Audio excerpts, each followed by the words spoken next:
నమస్కారం అండి. నేను మీ advocate Kanchelapalli Gayatri. Telangana news channel వారు నిర్వహిస్తున్న న్యాయ సలహాలు అనే కార్యక్రమంలో భాగంగా ఈరోజు మనం అడ్వకేట్ ప్రొటెక్షన్ యాక్ట్ గురించి తెలుసుకుందాం. ఈరోజు మన తెలంగాణ రాష్ట్రంలో ప్రతి ఒక్కరూ, ముఖ్యంగా న్యాయవాదులు తెలుసుకోవాల్సిన ఒక చరిత్రాత్మకమైన చట్టం గురించి చెప్పడానికి మీ ముందుకు వచ్చాను. నిన్ననే అంటే 2026 జూన్ 2వ తేదీన మన రాష్ట్రంలోని తెలంగాణ న్యాయవాదుల రక్షణ చట్టం 2026 అధికారికంగా అమల్లోకి వచ్చింది. కోర్టులో ప్రజల పక్షాన నిలబడి వాదించే లాయర్లకు రక్షణ కల్పించేందుకు వచ్చిన ఒక అద్భుతమైన చట్టం ఇది. చాలామంది నన్ను ఇలా అడుగుతున్నారు, మేడం అసలు ఈ చట్టంలో ఏముంది, ఇది మాకు ఎలా ఉపయోగపడుతుంది అని. ప్రజలందరికీ అర్థమయ్యేలాగా సింపుల్గా చెప్తాను, వినండి. లాయర్లు నిర్భయంగా పనిచేయటానికి ఈ చట్టంలో 5 ముఖ్యమైన నిబంధనలు పెట్టారు. మొదటిగా, లాయర్లపై దాడి చేస్తే కఠిన చర్యలు తప్పవు.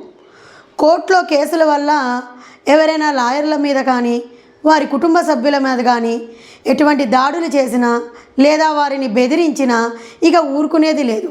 అలా చేసిన వారికి 6 నెలల నుంచి 3 సంవత్సరాల వరకు జైలు శిక్ష మరియు 25,000 రూపాయల జరిమానా. అంతేకాదు, బుద్ధి మారకుండా వారు మళ్ళీ అదే తప్పు చేస్తే వారికి 7 సంవత్సరాల వరకు జైలు శిక్ష, 1,00,000 రూపాయల వరకు జరిమానా ఉంటుంది. రెండవది, పోలీసులు ఇష్టం వచ్చినట్టు అరెస్ట్ చేయడానికి వీల్లేదు. అంటే లాయర్లని పోలీసులు నేరుగా అరెస్ట్ చేయడానికి వీల్లేదు. ఒకవేళ లాయర్లు ఏదైనా తప్పు చేస్తూ రెడ్ హ్యాండెడ్గా దొరికితే తప్ప. మిగతా సందర్భాల్లో వారు కోర్టు నుండి జ్యుడిషియల్ ఆర్డర్స్ తీసుకొని మాత్రమే లాయర్ని విచారణకి పిలవడం లేదా అరెస్ట్ చేయడం వంటివి చేయాలి. అలా కాకుండా పోలీసులు ఏకపక్షంగా నిర్ణయం తీసుకోవడానికి వీల్లేదు. మూడవది, తప్పుడు కేసులు పెడితే తిరుగుదెబ్బే.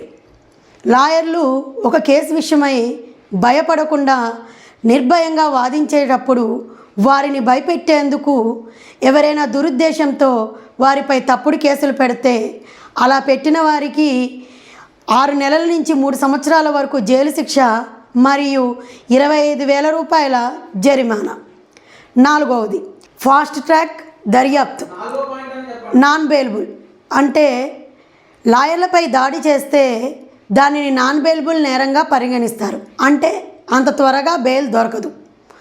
అంతేకాదు, ఇటువంటి కేసుల్లో దర్యాప్తు చిన్న చిన్న అధికారులు కాకుండా డిఎస్పి హోదా వారు విచారణ చేసి 60 రోజుల్లోగా కోర్టుకి నివేదిక ఇవ్వవలసి ఉంటుంది.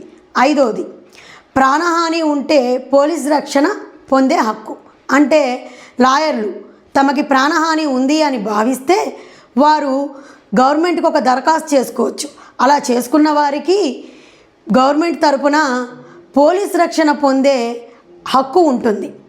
చివరిగా నా మాట, న్యాయం కోసం పోరాడే లాయర్లకే రక్షణ లేకపోతే సామాన్య ప్రజల సంగతి ఏంటి?